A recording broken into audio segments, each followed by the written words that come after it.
My grandfather, an immensely wealthy man, left me a peculiar inheritance.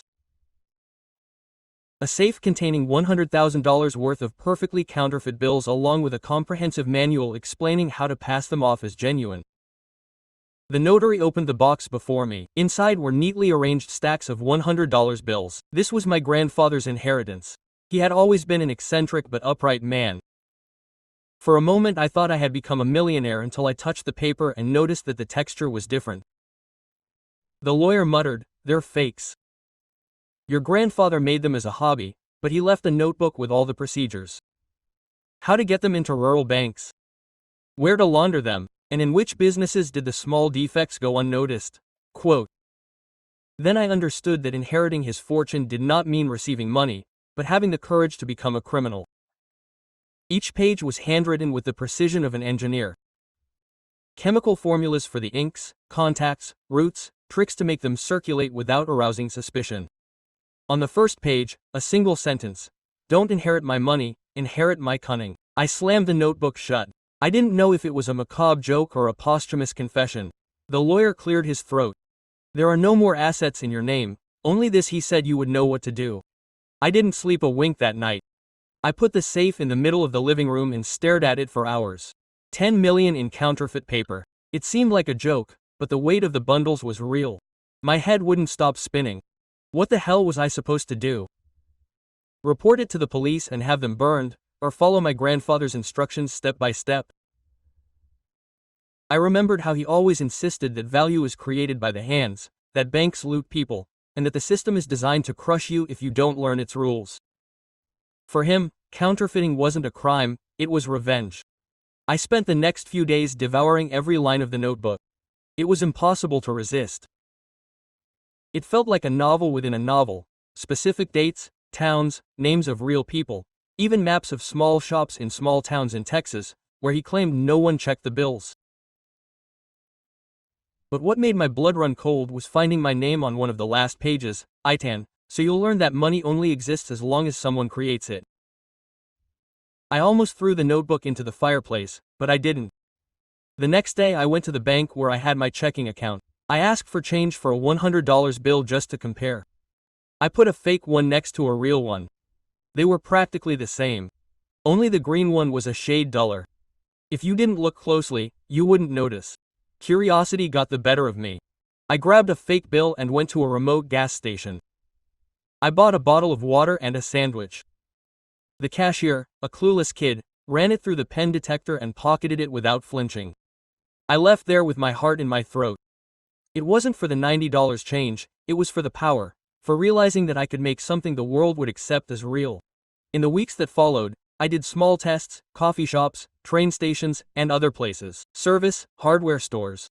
No one said anything. It was ridiculous. And little by little something changed inside me. I stopped seeing my grandfather as a madman and began to see him as someone who had left me a deadly game, a test, and I was overcoming it.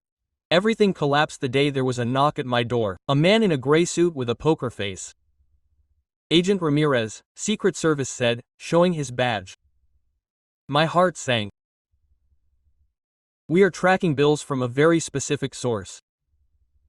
I tried to keep my composure. I said I didn't know anything, that I was just a grandson who had just lost his grandfather. He looked at me with a half smile. "Sure, Mr. Coleman, but your grandfather left more traces than you can imagine." He left, leaving me his card. That night, when I opened the notebook again, I discovered a double page taped together with adhesive tape. I carefully peeled it off. Inside, a list of names, mine among them, and an unknown address. Underneath, "When they knock on your door, you will know that the time has come to choose sides." No, I slept. I read that sentence over and over until it was burned into my mind. I turned off all the lights and sat in front of the open safe. The bills seemed to be watching me, waiting for my decision. The silence was so heavy I could hear my own breath trembling. I looked up the address online: an abandoned warehouse on the outskirts of Austin. Something inside me screamed not to go, but curiosity got the better of me. My grandfather never left loose ends. The next day I drove there. The building was covered in graffiti, broken glass, and a deserted parking lot. I almost turned around, but I pushed open the rusty door and went in. It smelled of mow and abandonment. I walked forward with the flashlight on my phone to a desk covered by a tarp. When I took it away, I found a wooden box with a label for when you're ready. Inside was a pen drive, an envelope, and an old black and white photo of my grandfather as a young man with 3 men. On the back was his handwriting, "Don't trust any of them." I opened the envelope with shaking hands. "Itan, if you're reading this, it's because they've already visited you. Don't be afraid. They know who I was, but not what I really did. Yes, I counterfeited money, but not for money. I worked for people who used my talent for purposes you would never approve of. When I wanted to leave, it was too late. I left behind friends of bread. They follow her. You will not join or fight them. Use what I leave you to understand how the system works. Not to destroy it. If they pressure you, say you know nothing, and no matter what happens, never hand over the notebook." I sat on the dirty floor with the letter on my knees, dizzy. I connected the pen drive to my laptop. Dozens of folders, scans of banknotes, blueprints of presses, encrypted emails, and a file called Project Liberty. All password protected. I gave a random one. Wrong code. Attempts left. 2. I slammed everything shut. That same night the phone rang. Hidden number. I answered. Silence at first. Then a deep, slow voice. "Your grandfather was too trusting. On you." My heart skipped a beat. "Who are you?" "Someone your grandfather cut out of his share and I want it back." He hung up. I ran to close the blinds and turn off all the lights. It wasn't paranoia. Someone knew exactly who I was. The next morning, Agent Ramirez returned. This time without a smile. "You have to come with us, Mr. Coleman. We found something in your grandfather's workshop." Sweat was pouring down my back. I asked what it was. He didn't answer. He just said, "Better cooperate before others make you talk the hard way." I understood that it wasn't just the Secret Service who was after it. There was another side. I agreed to go, even though my whole body screamed that it was a mistake. They took me to a gray building with no signs on the outskirts. They sat me down in a bare room with a camera in the corner. 20 minutes later, another man came in with a folder. He threw a photo of the safe on the table. Quote, "Do you know what this is?" "My grandfather's inheritance," I answered. He looked at me silently, sizing it up. "Your grandfather didn't just print counterfeit bills. He made something that we're still trying to locate, a prototype, and we think you know where it is." I left there after hours of interrogation without mentioning the notebook, the address, or the pen drive. When I got home, I found the door ajar, everything in disarray, the safe open and empty, the notebook gone. All that was left was a note taped to the bathroom mirror. Quote, "If you want to get back what's yours, come alone. Midnight, same place." The handwriting looked like my grandfather's, but I didn't know whether to believe it or if someone had copied it perfectly. I sat on the couch for hours, the note between my fingers, going over every second of the past few weeks. The agent, the anonymous call, the ransacked house, and now this was too much. By 11:30 at night, I was in the car. I wasn't sure if I was driving out of fear, pure intrigue, or an urgency I couldn't explain. All I knew was that I couldn't stand living without answers. I drove straight to the ruined warehouse. The city seemed dead, and every red light felt like a warning trying to stop me. I left the engine running and got out, flashlight in hand. The place was still the same, black, damp, and completely silent, but this time I wasn't completely alone. I heard footsteps echoing behind the concrete columns. Quote, "You've arrived," a man's voice murmured from the shadows. I pointed the ace of light at him. He was a guy in his 50s, gray hair, dark suit, no tie. He held my grandfather's notebook in his hand. Quote, "Who the hell are you?" I asked. I was his business partner. He advanced slowly until he decided to keep it all for himself. I swallowed hard. All he did was hold up the notebook as if it were a relic. "The Liberty Project. This is worth far more than any counterfeit bill. Your grandfather didn't counterfeit money, he forged identities. He didn't understand a thing. He noticed it and smiled wearily. Money, passports, licenses, degrees, all with authentic seals and real numbers. A parallel circuit so perfect that not even the state could trace it. It was used to finance operations that never appear on any official paperwork. A shiver ran down my spine. And why are you telling me all this? Because you're the only one who can activate it again. He took another step toward me. The master code is tied to your name.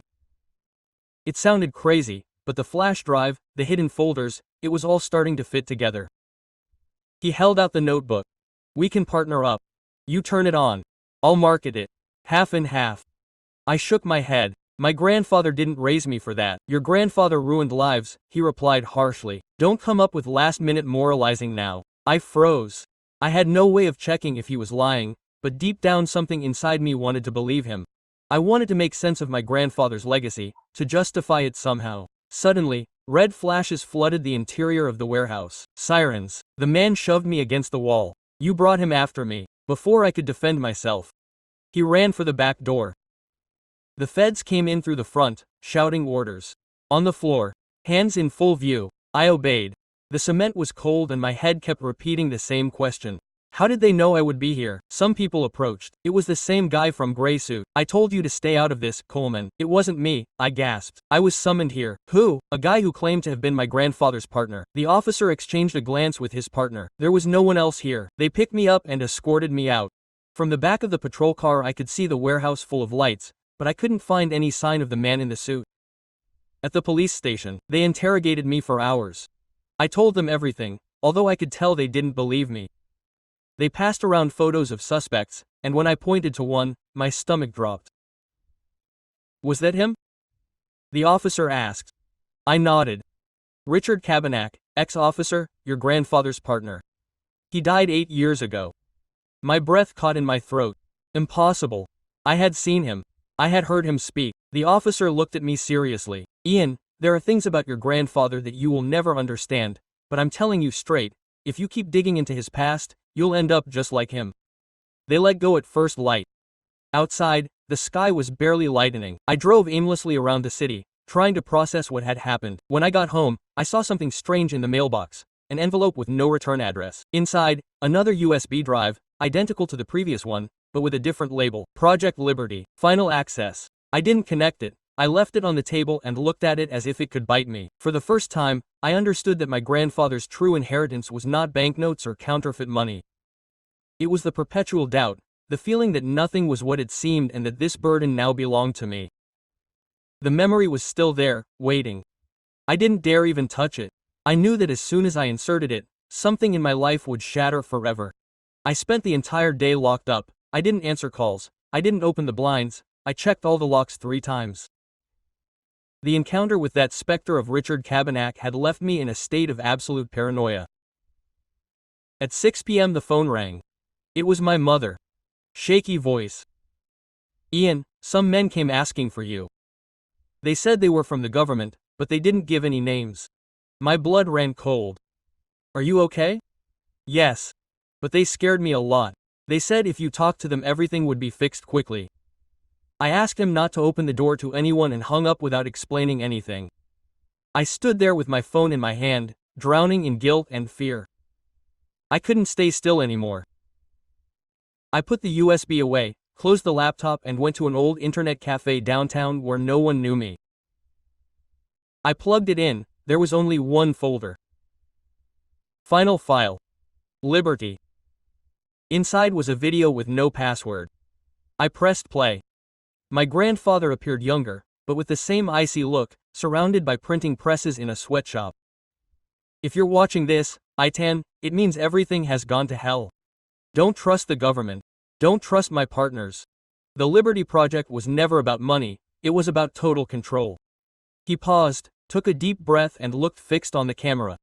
The bills were the smokescreen. Each one carried an experimental microchip, a hidden surveillance network disguised as monetary circulation. They wanted to track every transaction in the country without anyone knowing. I was hired to engineer the pilot series, but when I understood the real plan, I tried to destroy everything. I faked my retirement, erased my tracks, and hid the bills. They weren't for spending, they were for protection. If you found them, it was a sign that the system was still alive.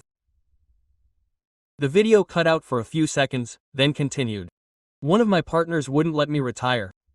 Cabanak faked his own death. If he contacts you, don't believe a word he says. He'll use you to activate the code, Maestro. That code is inside you. I literally implanted it in a chip during dental surgery when you were 8. No one will detect it, except them. My body went rigid. The video closed with a sentence that left me breathless. If you decide to destroy it, do it quickly. But remember, if you delete Liberty, you'll also delete my name forever. I closed the laptop in one fell swoop. Such dizziness forced me to lean against the table. The guy at the counter looked at me strangely but didn't say anything. I walked out like a sleepwalker. I couldn't process what I had just heard. A chip inside my body, a massive espionage program disguised as a forgery, a dead partner who was still pulling the strings. When I got to the car, I found a white envelope taped to the windshield. Inside was a handwritten note. We know about the chip. If you want to stay alive, come tomorrow at 9 o'clock Serrero at 1280 River Street. Don't tell anyone. I looked everywhere.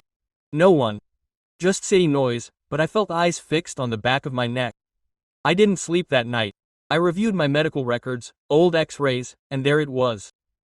A minor dental procedure when I was 8 that I had never given any importance to. Now it all fit together. My grandfather, without me knowing it, had made me the final piece of the Liberty Project. At dawn I made a decision. If anyone else knew about the chip, I had to get there first. Not for revenge or money, but because for the first time I needed the full, unfiltered truth. That morning I drove to River Street. 1280 was an old building, its windows boarded up, its metal door bare. I stayed in the car for a few seconds, taking deep breaths, gathering my courage. Before I got out, I saw something on the passenger seat that wasn't there before. Another note. Etan, don't come in. They're not who they say they are. The handwriting was identical to my grandfather's. The ink looked fresh. My hands shook. I wanted to think it was a copy, a cruel joke, but it couldn't be. He was dead. I stayed in the car, staring at the metal door. The street was deserted. I thought about turning around, but I had gone too far. I put the note in my pocket, got out, and walked to the entrance. The door had an electronic reader. On impulse, I pulled out the magnetic card that had belonged to my grandfather and swiped it. The reader clicked. The door opened. Inside, a long hallway lit by flickering neon lights. It smelled of metal and disinfectant. There was a constant hum, like servers running. I crept into a large room filled with glowing monitors and lines of code running non-stop. In the center, a man with his back to me was typing steadily. "You're here earlier than expected," he said without turning around. My pulse quickened. "Who are you?" The man turned slowly. It wasn't the Secret Service agent, nor the Cabanak guy. It was someone younger, maybe in his 40s, with a calm, almost kindly face. "I'm the one carrying on your grandfather's work," he said. "My name is Thomas Gray. I work." "You mean Liberty?" He nodded. "He invented it. I carried it out to perfection, but your grandfather became unstable. He chose to hide the master key. That's why you're here." I felt my stomach drop. The chip smiled slightly. "Exactly." It took a step forward. "Relax. We're not going to hurt you. We just need access. A quick scan and it'll be over." I took a step back. "I don't trust you." His eyes hardened. "You don't have to trust, just understand. Project Liberty is not a conspiracy, it's a tool, imagine that. A system that tracks every dollar on the planet. No tax evasion, no corruption, no secrets. Your grandfather saw it as a threat, but we see it as order." I shook my head. "Do you mean control?" "Control is just another name for stability," he replied. I looked at the screens. Each one had the same three-dimensional image of a chip, a dental model, a bright spot on my right molar. A shiver ran through me. "How did you get that?" I asked. "The government gave us your medical records. You are the last link, Itan. The system cannot be completed without you." At that moment, all the screens went black. A high-pitched beeping filled the room. Thomas cursed under his breath. The lights began to flicker and a synthetic voice announced, "Intrusion detected, external connection blocked." He ran to a panel. "Impossible," he shouted, "someone is attacking us from outside." Quote. I stood there, bewildered, until a screen came back on with a blurry image. It was my grandfather's face. His voice came through distorted but recognizable. "If you're watching this, someone tried to activate Liberty without my permission." Thomas paled. "What? How is this protocol still active, Ethan? If you're there, listen to me. What they're looking for in you isn't a code, it's a genetic key. Only you can close it, but if you do, they won't let you live." The lights stabilized. The image disappeared. Thomas looked at me, panting. Quote, "Give me the chip, Itan. I promise you can leave later." I stared at him. "No." He lunged at me. He grabbed my arm. I tried to pull away, but he slammed me against the wall. His strength surprised me. During the struggle, the screen behind him showed coordinates. A countdown and the words purge phase initiated. Thomas let go of me and ran to the keyboards. Quote, "Your grandfather activated it. He's going to erase it. Everything." A metallic buzzing sound began to vibrate throughout the building. Alarms, red lights, systems failing. I didn't fully understand what was happening, but I knew I had to get away. I ran down the hallway as I heard Thomas screaming my name. The ground shook, a contained explosion, like a massive short circuit. The lights went out completely. I reached the car, gasping for breath, my heart in my throat. In the distance I saw a plume of black smoke rising from the roof of 280 Dantius River Street. I stood there, my hands shaking on the steering wheel. I had 1,000 questions, but only one certainty. Project Liberty was still alive, and I was the only one who could stop it. I drove aimlessly for hours, my mind in chaos. I couldn't tell what was real and what my head had made up under so much pressure. All that remained of the building on River Street was ashes. The authorities said it was an electrical accident, but I knew that some of what had happened there had been deliberate. That night I slept in the car parked next to the Lake Travis. I woke up to the sun beating down on my face and a feeling I had forgotten. Genuine tiredness. It wasn't fear anymore, it was exhaustion. I realized that I had been chasing a ghost for weeks. The first thing I did was go to my grandfather's old workshop, at the back of the family farm. It was a shed full of dust, rusty tools, and yellowed papers. That's where I grew up. I would sit and watch him work, not understanding a thing, but always fascinated by his concentration. On a table I found a sealed envelope with my name on it. It wasn't recent, the paper was aged. I opened it carefully. Inside was a single handwritten sheet of paper. "Ethan, if you've made it this far, you've already learned what I've never been able to teach. Money doesn't buy freedom. The illusion of power destroys faster than misery. I didn't want to leave you a treasure. I wanted to leave you a choice. If you use what I gave you to enrich yourself, you'll end up like me, alone, distrusting everyone. But if you understand that my mistake was believing that I could fool the world without losing myself, then you'll have inherited the only thing of value. Clarity." I spent a long time reading that letter. It was as if my grandfather was finally speaking without masks, without pride, just an older man with regrets. I returned home with the letter in my pocket. The safe was still empty, but the counterfeit bills I had kept aside were still in a smaller box. I spread them out on the table. Thousands of dollars worthless. I thought about burning them, but I didn't. Instead, I began writing a letter, not to anyone else, just to myself. I needed to unload everything I had carried since his death. I wrote to my grandfather as if he could still hear me. I told him about the fear, the anger, how tempting it was to believe I could follow in his footsteps. I told him that for a moment I thought the inheritance was a test from destiny to make me strong, but it was actually a warning. When I finished, I felt lighter. I folded the bills, put them in a plastic bag, and took them to an industrial dumpster. I threw them away without looking back. For the first time, with his death, I did something he would never have done. Bold. Let go. That night I called my mother and told her everything, or at least what I could tell her without worrying her out of my mind. I told her that my grandfather had left me something symbolic that made me think a lot. She was silent for a moment and then said something that stuck with me. "Your grandfather always hoped that someone would understand him. Maybe it was you."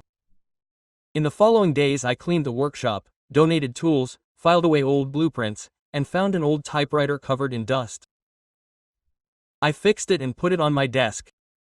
I don't know why, but I began to write down everything that had happened, not as a secret or a confession of a crime, but as a story of inheritance and guilt. I understood that what my grandfather left me was not money, but a mirror that forced me to see how far I was willing to go for something that would never have real value. And in that process I discovered something that transformed me. My grandfather had always tried to deceive the world. I almost fell into the same trap, but now I knew that sometimes the only way to honor someone is to not repeat their mistakes. The days passed in peace. Not the terrifying silence, but the one that comes when you stop running. I slept well again, and ate without a knot in my stomach. One afternoon, as I was putting away the last boxes in the workshop, I heard a metallic noise behind a shelf. I put the tools aside and found a small hatch in the wall. Behind it was an old wooden box covered with a blanket. Inside I found something unexpected: an old video camera, a small notebook, and a tape labeled with my name. I watched the tape for a long time before deciding to play it. I found an old player and connected it to the workshop television. The image appeared full of noise and gray stripes, but after a few seconds I saw my grandfather sitting in front of the camera. He wasn't wearing a suit or talking in formulas. He was wearing home clothes, his hair was disheveled, and he looked exhausted. "Eth," he said, "if you see this, it means you've already discovered the truth about me."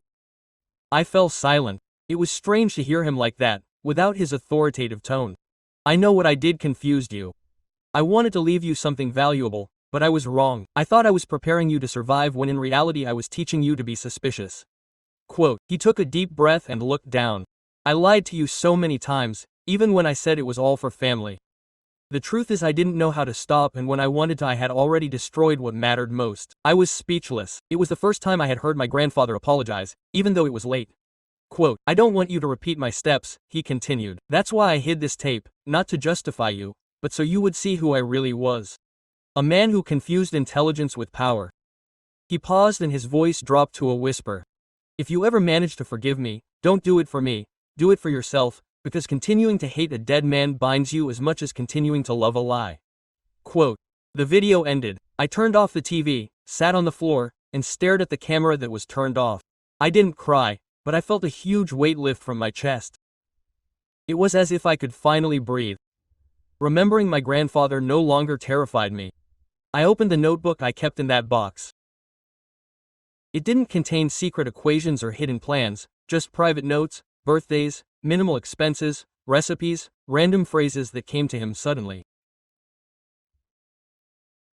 On one page appeared a list of names, including mine, next to it a single word: worthy.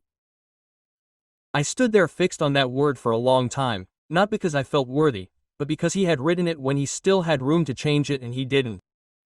Maybe that was it. It was the most painful thing, that my grandfather had seen in me something that he had never managed to see in himself. That night I put the notebook and the ribbon in a new box next to the typewriter. I didn't want to get rid of anything, but I didn't want to live among ghosts either. Days later I returned to the lake where I had once slept in the car. I sat in front of the water with the letter he had left me, holding it between my fingers for the first time.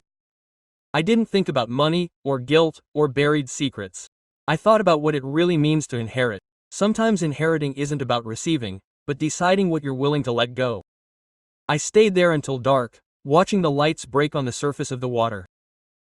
And for the first time since it all began, I felt something very close to calm. Over the weeks, the workshop stopped feeling like a mausoleum to me. I began to go in only to fix small things. A stopped clock, a broken lamp, a fan that creaked with rust. I didn't do it out of melancholy, I did it because I needed my hands to have something to do, to give me back a bit of normal life in my daily routine. One afternoon my mother showed up. We hadn't seen each other face to face in months. She stood in the doorway looking around. "I haven't been in here since you were a child," she murmured. "Everything is exactly the same." I pointed to a chair. She preferred to remain standing. "I knew you threw the money away," she said. "I had to." "Not as much as you imagined, was it?" I nodded. It had been the right thing to do. She walked over to the table and ran her fingers over the typewriter. "This belongs here, not to me," I said. She smiled slightly. "Your grandfather used to say that objects are witnesses, that if you keep them, they force you to remember what you did with them." We were silent for a while. The silence was thick, but not hostile. We were both learning to live with the memory of a difficult man, without letting it crush us. Before she left a folder on the table. I found it among the hospital papers. I thought you might want to see it. When she left, I opened it. There were medical reports, nursing notes, but also an unsent letter addressed to me. Eton. I don't know if I'll have the strength to tell you this in person, so I'm writing it down just in case. I've looked back on my life and I realize that I've always tried to build a version of myself that seemed indestructible. And in doing so, I've built walls. No, honey, I wanted you to succeed, but I burdened you with a burden that wasn't yours. If you ever feel like you owe me something, burn this letter and move on. A man who confused fear with respect deserves no debt. I didn't burn it. I kept it. Not out of obligation, but because for the first time it rang true. Months passed, I went back to my job, rented a small apartment, and distanced myself from anything that smacked of that inheritance. But I kept the workshop not as an altar, but as a warning. How far can ambition take you when you let it rule? One day, Lawyer Coleman called me. I was looking through the will and found something funny, his grandfather said. He left a small fund in his name in a separate account. Nothing like what we thought, barely a few thousand. What? I asked, astonished. Yes, and there's a note to get you started for real. I hung up and stared at the wall, not knowing whether to laugh or cry. After all this was his way of closing the circle. Real money, modest, unblemished. I went to the bank, took it all out, and donated half to an association that helps ex-convicts reintegrate. With the rest, I paid off my debts and fixed up the workshop to turn it into a small restoration shop. I didn't do it as a nice gesture. I did it because I needed to build something that didn't hide any trickery. The first day I opened to the public, I hung a sign written on my grandfather's typewriter. Not all that glitters is honest, but what can be fixed by hands is. Every customer who came in made me feel like he was still there, watching, but no longer as a tyrant, but as a more human, more broken memory. I could finally talk about him without my voice shaking. I could finally say his name without my throat burning. I didn't inherit a fortune, I inherited a story that almost tore me in two and from which I learned the lesson he never learned. The value of things is not in how many zeros they have, but in whether you can look yourself in the mirror after having them. That was, in the end, the only inheritance that was worth it. Yeah,